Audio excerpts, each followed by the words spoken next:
Ukraine की सेना ने दावा किया है कि रूस के सैनिक अपने कमांडर के आदेश पर मासूम लोगों पर गोलियां बरसा रहे हैं। अपने दावे को साबित करने के लिए उसने एक ऑडियो भी जारी किया है। बताया गया है कि ये ऑडियो रूसी कमांडर और सैनिकों के बीच हुई बातचीत का है,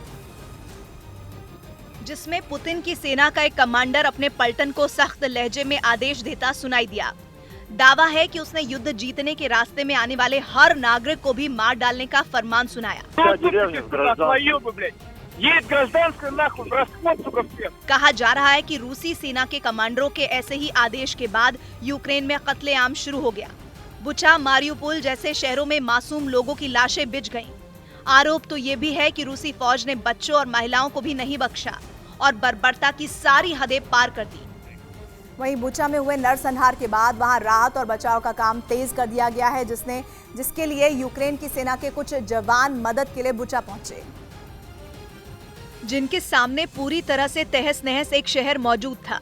बर्बाद बिल्डिंगें, तबाह आशियाने और ध्वस्त हो चुकी दुकानों के सिवाय वहां कुछ भी नहीं बचा। जिन सड़कों पर गाड़ियां दौड़ती थीं, वहां चरमराए फौजी टैंक थे और मैदानों में हथियारों का जखीरा। शहर का एक भी हिस्सा तबाही से अनछुआ नहीं दिखा।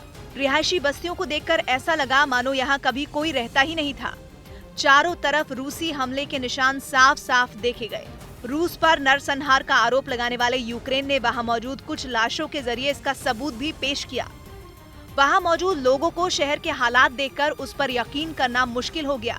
Живем дуже хорошо, води нема, газу нема, холодно, света нема, на улице. हालांकि यूक्रेन के जवानों ने वहां राहत का काम तेज कर दिया, जिसके लिए वहां खाने पीने का सामान और दवाइयों की कई खेप पहुंच गई, जिसकी खबर लगते ही कई दिनों से इसका इंतजार कर रहे लोग वहां इकट्ठा हो गए।